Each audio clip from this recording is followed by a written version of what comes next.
वो गाय का शरीर है, तो वह अग्निहोत्र सामग्री उत्पन्न करने वाली थी, इसलिए ब्रह्मलोक तक पहुँचाने वाले यज्ञ के लिए और पवित्र घी दूध आदि प्राप्त करने के लिए ब्रह्मादि ऋषियों ने उसे ग्रहण किया।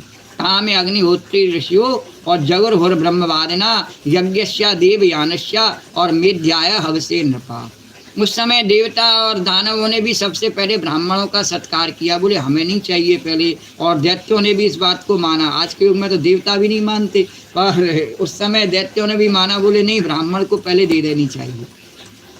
अरे तथा उच्च श्रवा नाम हयो भूश्चंद्र पांडुरा और तस्मिन् बलि स्पृहां चक्रे नेन्द्र ईश्वर शिक्षया।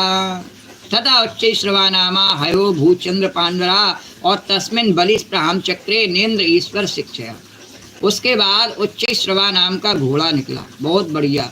वह चंद्रमा के समान श्वेत वर्ण था, सफेद रंग का, और बलि ने उसे लेने की इच्छा प्रकट की। बलि बोला मैं लूँगा, हम इतनी देर से काले पड़ गए हैं खींचते खींचते इस बाँस की नाक को, और इसकी लपटों से हम काले पड़ गए हैं, अब पहले हमें मिलना चाहिए, हम बहुत कष्ट सहन कर रहे हैं। भगवान ने कहा, इंद्र से पहले कह दिया था तुम बोलना नहीं। इंद्र चुप बैठा रहा, उसने घोड़ा ले लिया। अरे तथा ऐरावतो नाम वारणेन्द्रो विनर्गता दंतैश्चतुर्वे श्वेताद्रै हरन् भगवतो महिम। दंतैश्चतुर्वे श्वेताद्रै हरन् भगवतो महिम। तदनंतर ऐरावत नाम का श्रेष्ठ हाथी निकला। पहले घोड़ा उसने ले लिया, अब निकला हाथी। हाथी को देख के उसके मन में आया, बोले कि मैंने गलत किया, पहले नहीं लेता, इंद्र को लेने देता तो अब बढ़िया हाथी मेरे को मिलता, पर अब क्या कर सकता था, अब इंद्र का नंबर था। उसके बड़े बड़े 4 दांत थे जो उज्जवल वर्ण कैलाश की शोभा को भी मात करते थे, तो वह इंद्र को दे दिया। भगवान ने कहा कि अब तेरा नंबर निकल गया बलि, अब इंद्र को ले लेने दे। बोले ठीक है कोई बात नहीं। कौस्तुभ भाख्याम भूरत्नम पद्मरागो महोदय और तस्मिन् हरिस्पृहां चक्रे भक्षो अलंकरणे मणौ। तस्मिन् हरिस्पृहां चक्रे भक्षो अलंकरणे मणौ। तत्पश्चात कौस्तुभ नाम का पद्मराग मणि समुद्र से निकला। उस मणि को देख करके देवता और दैत्य दोनों ही आपस में लड़ने को तैयार हो गए। भगवान ने कहा ये लड़ाई की जड़ बन सकता है। भगवान ने कहा रुको रुको, मैं भी तो इतनी देर से लगा हुआ हूँ तुम्हारे साथ में, तुम दोनों थक गए तो मैंने स्वयं अकेले एक हाथ से पूंछ पकड़ी और एक हाथ से मुख पकड़ा, बांसुरी का स्वयं मंथन किया था, तब जहर निकला था इसमें से। तो उस समय भगवान शंकर ने हमारी तरफ से जहर किया, तो एक काम करते हैं मणि हम ले लेते हैं। अब बोलो द्वारकाधीश भगवान की है। उस मणि को अपने हृदय पर धारण करने के लिए भगवान ने स्वयं ले लिया। अरे तत्व भवत परिज पारिजाता सुरलोका विभूषणम पूर्यत्यार्थिनो योर्थै स्वस्वर भुवि यथा भवान। पूर्यत्यार्थिनो योर्थै स्वस्वर भुवि यथा भवान।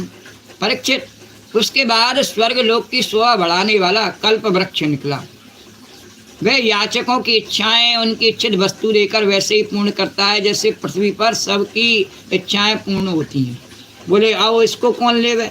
बोले केवल एक घोड़ा मिला था उस बलि को, आओ। उसके बाद में जितनी वस्तु निकली भगवान ने कोई ना कोई ऐसा अड़ंगा लगा दिया कि बलि को नहीं मिल पावे। तो बोले कि अब ये पारिजात वृक्ष, तो भगवान ने कहा देखो स्वर्ग में बलि से कहा तेरा भी तो शासन होता है, ऐसा करते हैं इसको धरती पर लगाएंगे तो सब आदमी इसके पीछे पड़ जाएंगे, लगा नहीं रहने देंगे, तोड़ तोड़ के ले जाएंगे पत्ती फूलों को। एक काम करते हैं स्वर्ग में लगा देते हैं, कोई वहाँ तक पहुँच नहीं सकेगा। और जब तेरा राज्य जो स्वर्ग में, तो तू इसका सुख लेना पारिजात का, इंद्र का होगा तो इंद्र लेगा, इसलिए उसको भी स्वर्ग में भेज दिया। ततश्चाप सरसो जाता निष्कंठय सुवाससा रमण्य स्वर्गणा बल्गु गति लीलावलोकनई। रमण्य स्वर्गणा बल्गु गति लीलावलोकनई। तत्पश्चात अप्सराएं प्रकट हुई। वे सुंदर वस्त्रों से सुसज्जित एवं गले में स्वर्ण हार पहनी थीं और अपनी मनोहर चाल और विलास भरी चितवन से देवताओं को सुख पहुँचाने वाली हुई।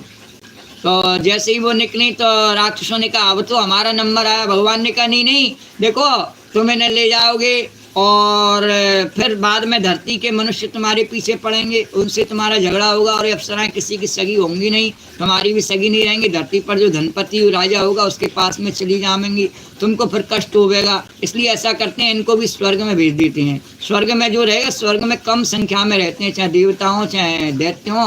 बोले कि वहाँ पर कम संख्या में तुम रहोगे, झगड़ा नहीं होगा, वहीं पर रहने दो इन्हें भी। और इस प्रकार से अप्सरा